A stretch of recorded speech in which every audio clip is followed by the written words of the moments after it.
Welcome back to the channel. Today is a little bit different here on One Sober to Another.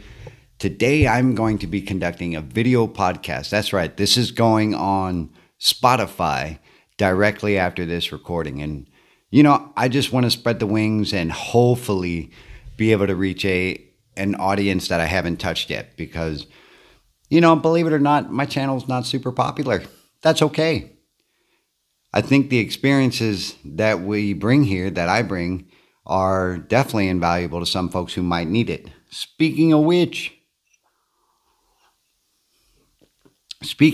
folks, I was recently informed of a Special Forces operator who has been watching my channel and who is interested in what I have to say because it relates a lot to, and this is kind of hearsay, but this is what I was told. It relates a lot to what was going on in his family and in his life as far as like how it related to my experiences. And I thought that was pretty amazing.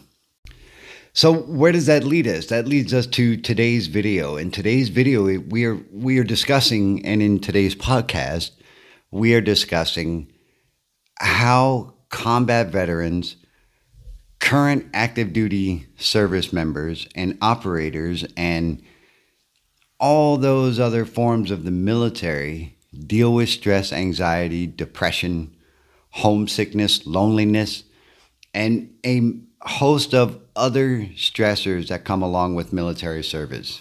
One of the biggest ways, one of the most common outlets, if you will, for us service members to deal with the stressors and situations that go on in our daily day and lives is to drink, because drinking in the military is legal. And I've talked about this before, but this kind of sat with me the other night because I thought to myself, I haven't talked about this in a while, and I haven't talked about what deployment does, and I haven't talked about what doing, and I just put up quotation marks, your job for your country actually entails. It entails a lot of things that we compartmentalize. We, the people who actually conduct certain operations and do certain things in our military career that you can't really unsee and you can't really forget about, and you can't really describe to someone else unless they've actually been there, which is actually a lot like alcoholism and addiction. I, the alcoholic, have a better opportunity to sit down and tell my experiences to a fellow alcoholic or a fellow addict, because they will not only understand it, they will be able to comprehend it to the point where I'm not taking it lightly, folks, but they will be able to laugh about it, especially if they're in recovery, because the things we did, I'm going to move something. The things we did were so insane and so left field and bizarre of what the common person would actually do or think, that it's just unbelievable. And for us alcoholics and addicts, we're able to talk to each other about those things. The same goes for the operator. The same goes for the mechanic and for the engineer and for the chemical person and for the infantryman, mortarman, and all these other jobs that are in the military. The same goes for us.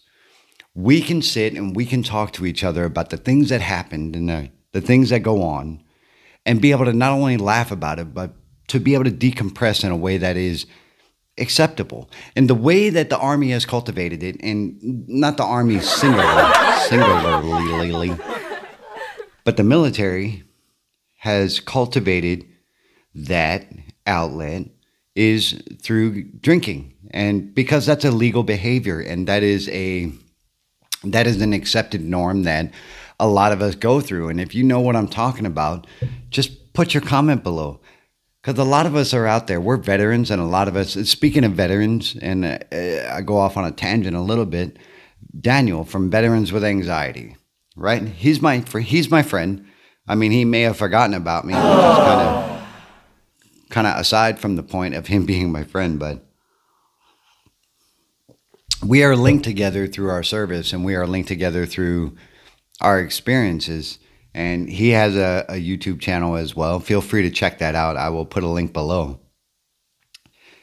He is a very determined person, but his outlet became a product of what he was doing in the military. Now, I'm not going to tell his whole story, but I will say that he ended up in Afghanistan and, you know, messing around with poppy seed and everything else, and one thing led to another. And, you know, that's just how it happens for us. And for me, and I think for this Special Forces operator, you know, you have a successful mission. What do? You drink, of course. You go out and you slam a few with the homies, or, you know, with your team, and you celebrate a victory. Or, God forbid, you lose a team member or you lose a fellow soldier, which unfortunately many of us have experienced, including myself.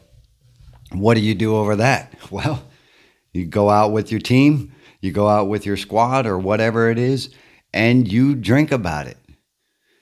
You have a weekend off, a 4-day weekend, and you don't have to be on mission. What do? Of course, you drink about it. And if this is ruminating with you, and if this is sitting with you, give a like to this video so it stays in circulation, or to the podcast, whichever you're listening to. Now, I wish that I could get somebody here on not only the channel, but on the podcast as well, to talk about their experiences, because, I mean, I really, truly could talk about mine alone all day, but you ain't got time for that. Here's the point I'm making, and I know you guys are like, please get to your point. As a service member, as an operator, you really can't tell too many people about what it is the hell you do, and you really can't explain to too many people in words how a mission went. Whether you gauge it on a success of everybody made it home, or you gauge it on a success of your HVT was taken out, or whatever it is. How much do you drink about it? How much do you consider getting drunk or getting high your outlet to deal with those successes and failures? How often? When do you drink? When do you use? Do you use and drink on mission?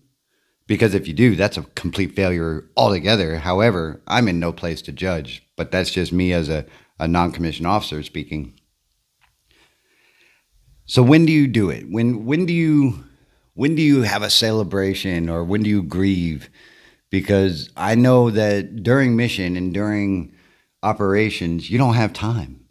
So that has to go somewhere. And when those feelings, when they get buried deep inside, they sit for a while, and they're like a pot of boiling water, and they start to bubble up to the surface. And there's only so many ways that gas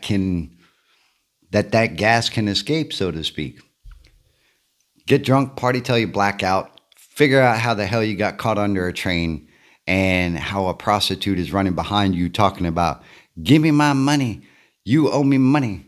Oh, wait, I got to stop talking. Anyway, so that's what happens. Why are you drinking? So the when is one thing.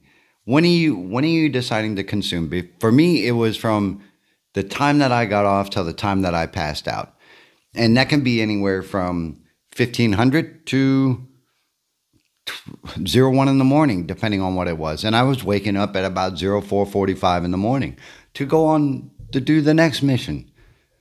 So for me, in theory, I was pretty much drunk all the time, regardless if I was drinking on mission or not. I was drunk all the time. And that's a sad thing to admit, but that was true. And here's the scary part about it, folks, is I was what they consider a high-functioning alcoholic. And that's a dangerous combination when you got a daggone weapon in a vehicle. Think about that. Anyway, and with who? With who are you celebrating and grieving with? With who are you just having your 40-ounce Saturday with? Think about that. Because for me, at first, it started off with my team. And then it moved on to my team don't want to party with me anymore because I go hard and I go all night. Then that turned into drinking alone. And then that turned into wanting to kill myself every time I drank. So there are dangers and there's a path and sequence to how alcoholism and addiction escalates with service members. And I don't know if I've lost anybody yet, but think about your own situations. That's what I want you to do. If you are an operator and if you are a regular enlisted service member or officer, because nobody is immune to the disease of alcoholism and addiction, and I'll address that part later, but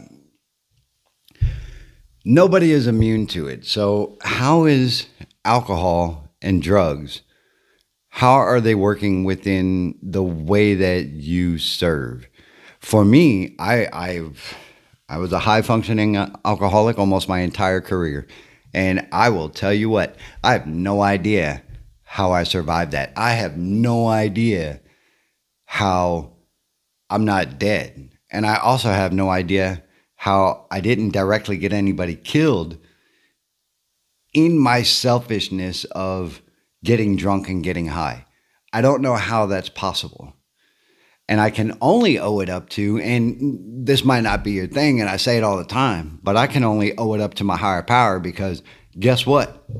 During Operation Iraqi Freedom, OIF, numero uno, I did my daggone job for my country. I did what you see in the damn movies. Now, did I poop myself a lot? Did I pee a lot? Yes, I did. Because I tell you what, when the bullets start flying, you stay eyes on target.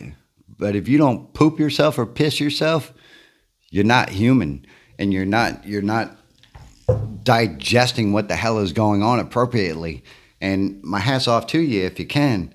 But that all goes to when you take these experiences home, and I hold to my coffee cup because I actually got this in Operation Iraqi Freedom, numero uno. I don't even know how it came about.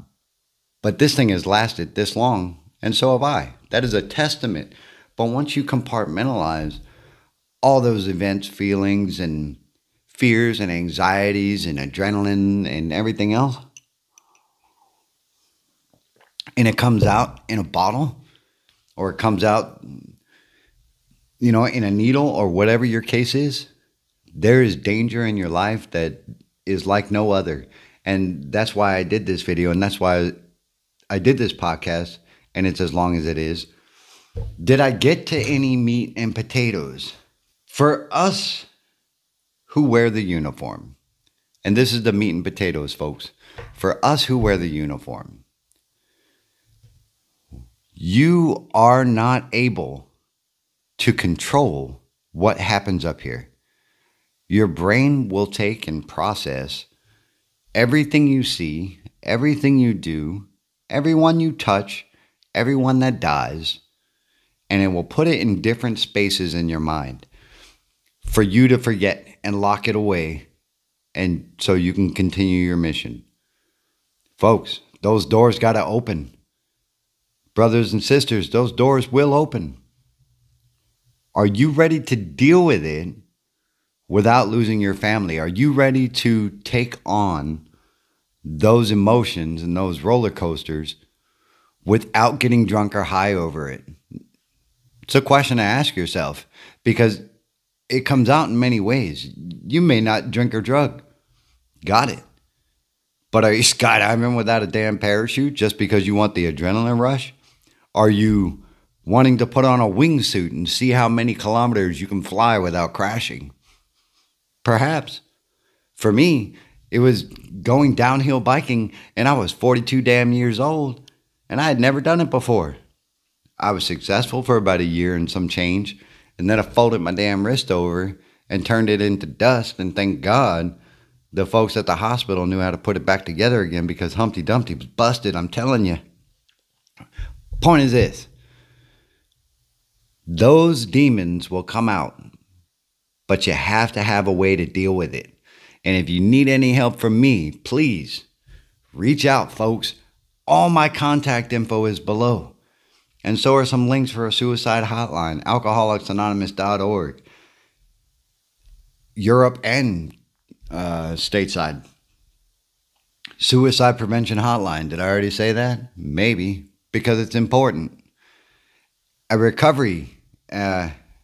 If you need immediate rehabilitation or someone to talk to about you being able to control your alcoholism and everything else, and you don't want to do AA, and I'm not saying that's one of the best things you could possibly do, but if that's not your gig, folks, there's a line below that you can actually use and talk to somebody right now about what's going on in your life. I'm telling you, folks, life's a daggone garden. If any of my brothers and sisters need some help that I can give them, reach out. There will be zero hesitation about what I do. I'm there for you. Did I already say life's a garden? I did, but I'll say it again. Life is a garden, folks. Dig it. And guess what? Alex, if you're watching, bro, I didn't forget about you, and I hope that you're doing all right. Hit me up, please. I gave you my email. Please use it. All right. So I will see you in the next one where we're talking about how negative people can positively affect you.